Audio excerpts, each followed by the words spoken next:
C'est aussi un secteur qui se caractérise par sa faible couverture du territoire national. Il y a beaucoup de zones où, en termes de télécommunications, c'est un peu bizarre, puisque en termes de radio, en termes de téléphonie mobile, ce sont des zones qui ne sont pas couvertes. Donc, il y a la faible couverture du territoire national. Aussi, les télécommunications se caractérisent par la cherté des prestations par rapport aux pays voisins. Au Burkina Faso, la communication reste toujours chère. Cela reste toujours élevé, que ce soit la connexion Internet, que ce soit les appels téléphoniques, le coût reste toujours élevé. Donc, comme caractéristique de façon résumée que nous pouvons retenir de ce secteur des télécommunications-là, c'est donc télécommunications.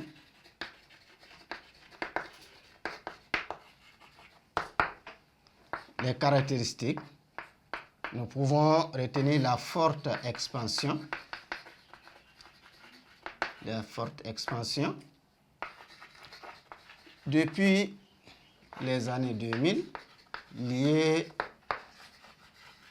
à la libéralisation économique que le pays a connue, il y a aussi la forte mobilisation de la population à travers les différentes prestations proposées.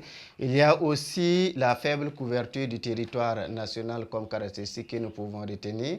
Il y a également la cherté des prestations comme caractéristique que nous pouvons retenir pour ce secteur des télécommunications-là.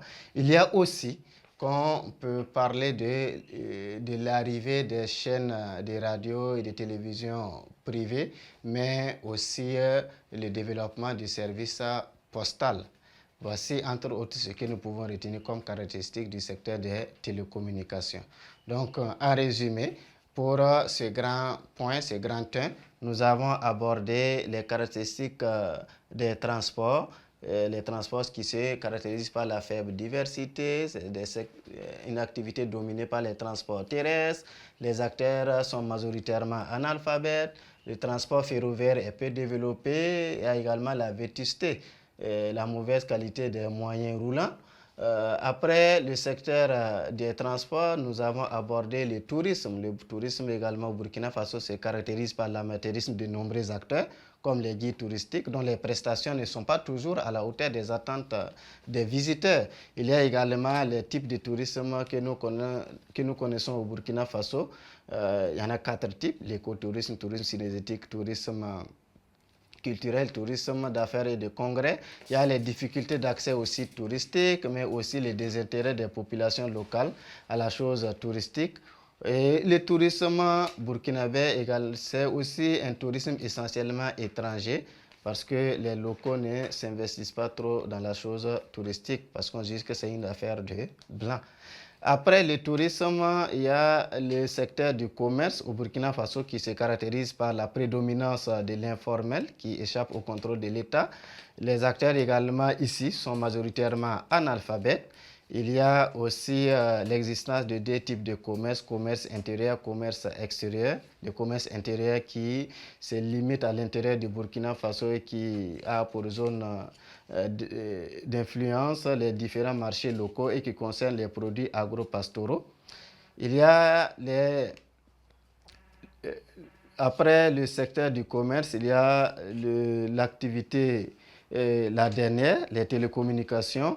C'est une activité qui se caractérise aussi par sa forte expansion depuis la libéralisation économique constatée dans les pays depuis les années 2000. Il y a aussi la faible couverture du territoire national, il y a également la cherté des prestations, il y a la diversité des services proposés, ainsi de suite. Donc, voici de façon résumée ce que nous pouvons retenir comme caractéristiques des activités du secteur tertiaire. Donc, après cela, nous allons aborder l'apport du secteur tertiaire dans l'économie nationale. Là, ça sera le grand 2.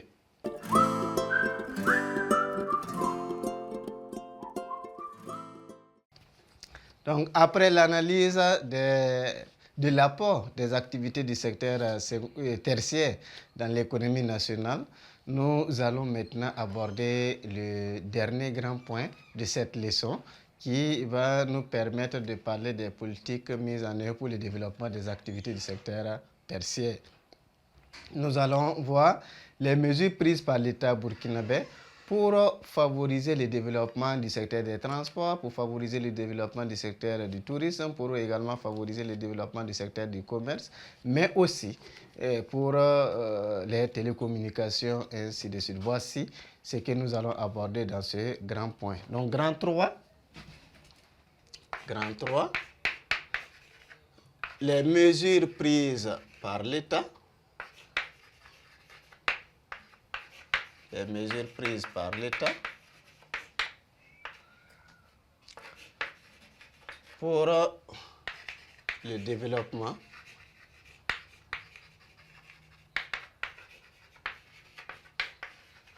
du secteur tertiaire. Oui, ici, en s'intitulant les mesures prises par l'État pour favoriser le développement du secteur tertiaire, c'est en même temps les mesures prises par l'État pour résoudre les différents problèmes auxquels le secteur tertiaire est confronté.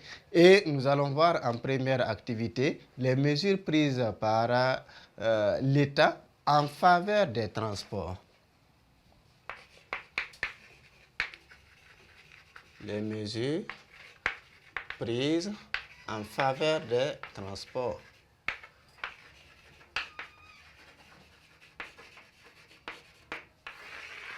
Les mesures prises par l'État en faveur des transports. Le secteur des transports c'est un secteur stratégique dans le développement économique du Burkina Faso.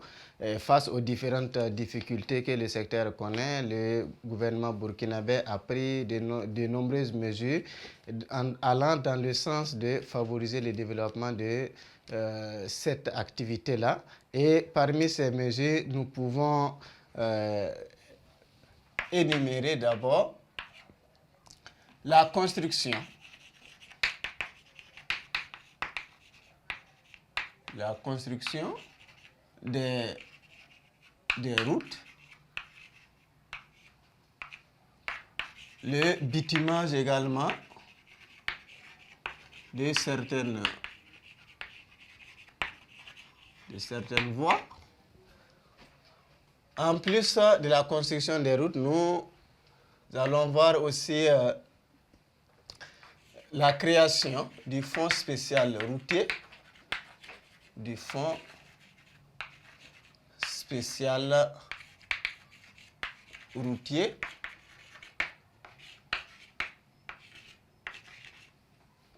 spécial d'entretien routier. Fonds spécial d'entretien routier. Il y a aussi la création de l'ONASER.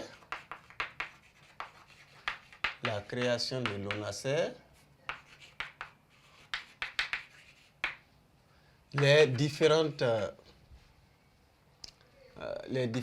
patrouilles.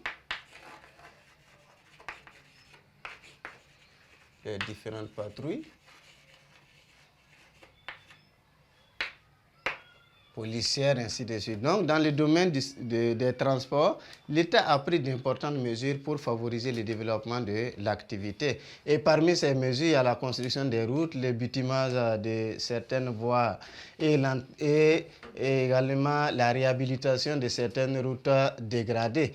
Tout cela pour faciliter la circulation des moyens roulants, pour rendre certaines zones accessibles à travers les moyens de transport. Cela facilite aussi les transports au Burkina Faso.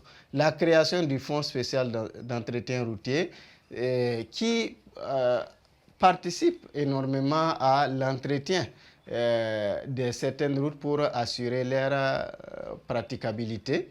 Il y a aussi la création de l'ONASER, l'Office national de sécurité routière, qui se charge de veiller à la réglementation routière, pour pouvoir protéger les usagers des routes et également veiller au respect de la réglementation par les transports, ainsi de suite. Il y a également les différentes patrouilles organisées pour pouvoir apporter plus de sécurité sur certains axes routiers et faciliter aussi le secteur des transports. Donc, on a aussi, on peut parler de la construction de nouveaux aéroports qui est en cours, l'aéroport de Doncin. Cela également peut faciliter le transport aérien puisque c'est un aéroport qui vient encore pour augmenter en termes de capacité au niveau des transports aériens, ainsi de suite. Donc, voici ce que nous pouvons retenir au niveau du secteur des transports comme mesure prise par l'État.